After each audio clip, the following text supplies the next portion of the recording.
राहुल सांकृत्यायन का एक ग्रंथ था, उसमें उन्होंने वेद और मनुवाद के ऊपर बहुत सारी आपत्तियां उपस्थित की थीं।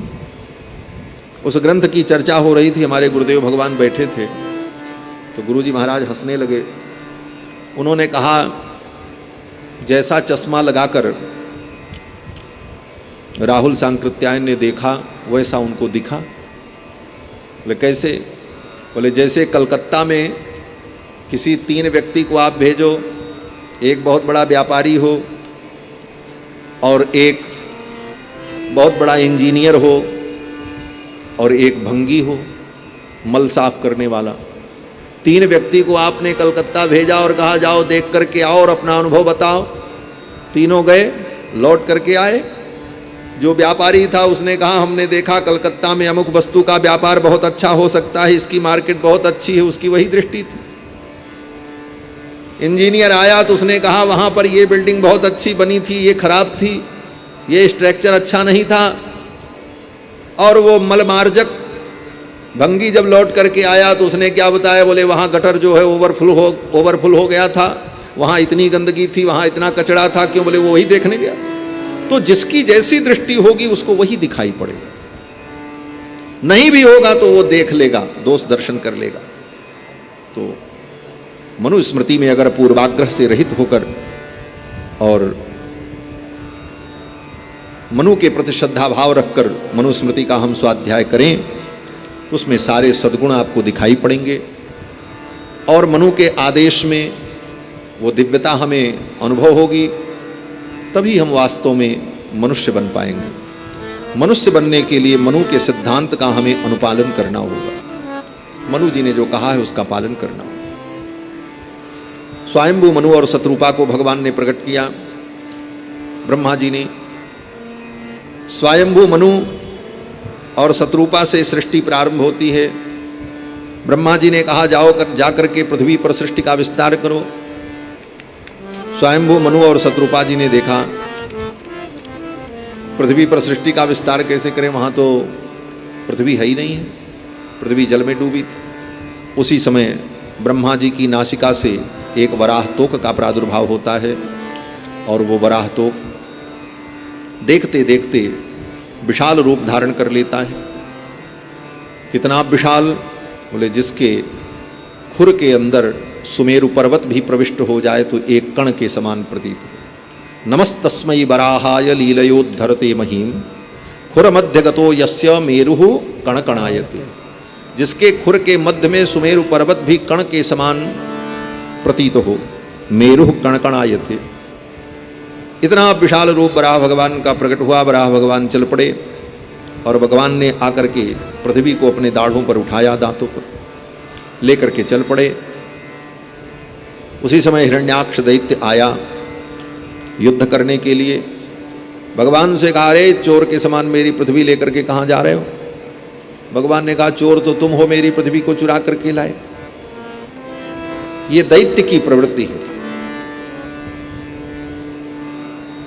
और जितने दैत्य हुए, ये हिरण्यकश्यपु तो तीनों जन्म में यही काम करता है, भगवान की प्रिया को अपनी भोग्या बनाना चाहता है। ये भूदेवी पृथ्वी कौन है? ये भगवान की प्रिया हैं। भूदेवी भगवान की पत्नी है।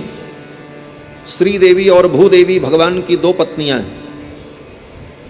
इसी को वेदों में कहा, स्त्रीश्च ते लक्ष्मीश्च पत्न्यौ। लोग जबरदस्ती अर्थ कर लेते हैं, श्री का अर्थ अलग है, लक्ष्मी का अर्थ अलग है। लेकिन श्री देवी भूदेवी ये 2 भगवान की पट्ट महिषी हैं। श्री रामावतार में भी जब भगवान निज धाम जाने लगे अपने परिकरों को लेकर, उस समय भगवान चतुर्भुज रूप में प्रकट हो गए। उत्तरकांड में वर्णन है, भगवान चतुर्भुज रूप में प्रकट हो गए और उनके अगल बगल दोनों पत्नियां श्री देवी भूदेवी प्रकट हो गईं। चारों वेद मूर्तिमान होकर के भगवान की स्तुति करने लगे। भगवान के जो पंचायुध हैं वो सब दिव्य मूर्तिमान होकर के प्रकट हो गए और इस प्रकार भगवान अपने परिकरों के सहित निज धाम गमन करते। कुछ लोग तो ऐसी कपोल कल्पित बातें करते हैं जो पूरे उत्तरकांड को ही प्रक्षिप्त बता देते हैं। बोले वाल्मीकि रामायण का पूरा उत्तरकांड ही प्रक्षिप्त है। मैं तो कहता हूँ ऐसे व्यक्तियों की बुद्धि में धूल ही प्रक्षिप्त हो गई, उनकी बुद्धि में धूल पड़ गई है, वो प्रक्षिप्त नहीं है, उनकी बुद्धि में धूल का प्रक्षेप हो गया है। और अपनी बुद्धि के उस धूल प्रक्षेप को न दूर करके वो शास्त्र में ही प्रक्षिप्त अंश को देख रहे हैं। ये उनकी बुद्धि का दोष है। उत्तरकांड तो वाल्मीकि रामायण का एक भाग है। स्वयं महर्षि वाल्मीकि कहते हैं षटकांडानि तथोत्तरम, 6 कांड और उत्तरकांड को मिला करके ही वाल्मीकि रामायण।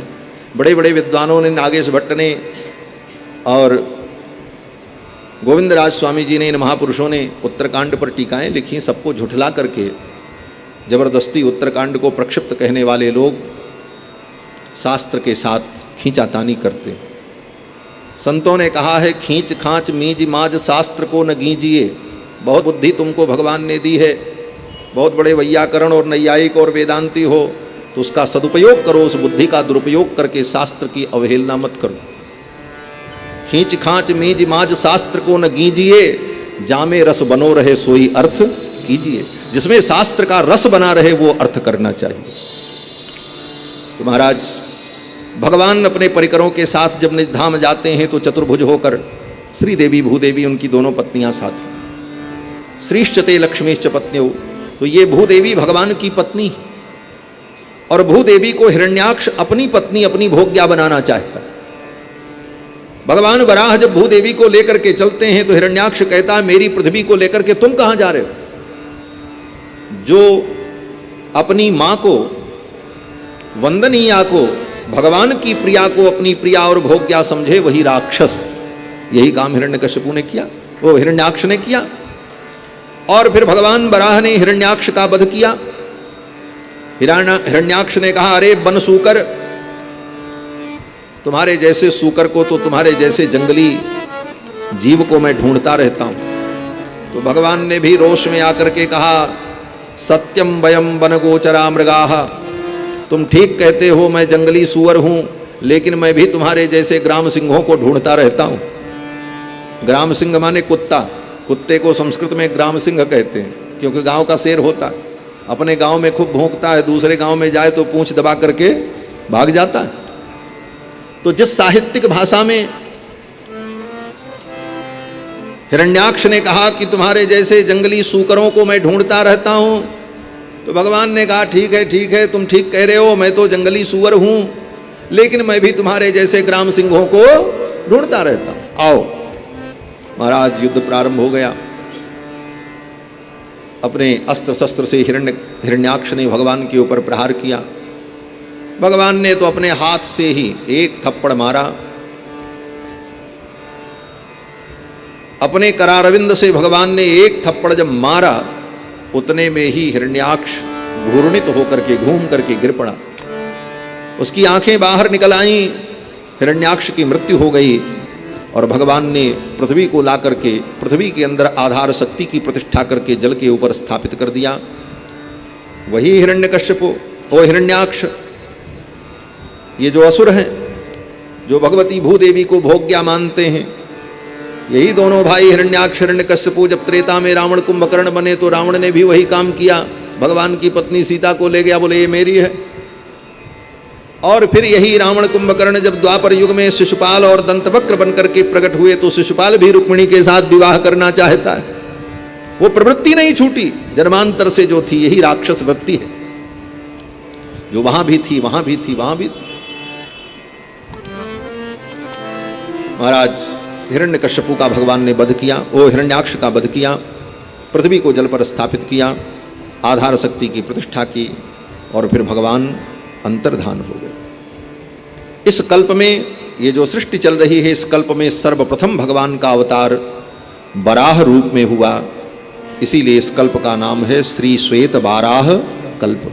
आज भी संकल्प में हम लोग बोलते हैं श्री श्वेत वाराह कल्पे जम्बूदीपे भरतखंडे इत्यादि। अब स्वयंभू मनु और शत्रुपा जी के द्वारा पृथ्वी पर सृष्टि का विस्तार होता है।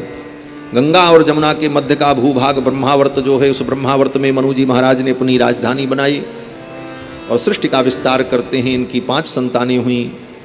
मनु जी की संतानों में 3 कन्याएं 2 पुत्र, 3 कन्याएं आकुति, देवहूति, प्रसूति और इनके 2 पुत्र प्रियव्रत और उत्तानपाद। इनके वंश का वर्णन श्री सुखदेव जी महाराज ने विस्तार से किया है। श्री मैत्रेय जी महाराज ने विदुर जी को सुनाया। मनु जी के वंश का विस्तार से वर्णन क्यों करते हैं? बोले इन्हीं के वंश में भगवान का अवतार होता है, इन्हीं के वंश में भगवान के भक्तों का अवतार होता है। मनु जी महाराज की बेटियों के घर में भगवान प्रकट होते हैं पुत्र बन करके। देवहूति के गर्भ से कपिल के रूप में, आकुति के गर्भ से यज्ञ नारायण के रूप में, और इनके पुत्रों के कुल में ध्रुव जैसे परम भागवत भक्त उत्पन्न होते हैं। ऐसा पवित्र कुल श्री मनु जी महाराज का, जिनके कुल में भक्त और भगवान का अवतार होता है।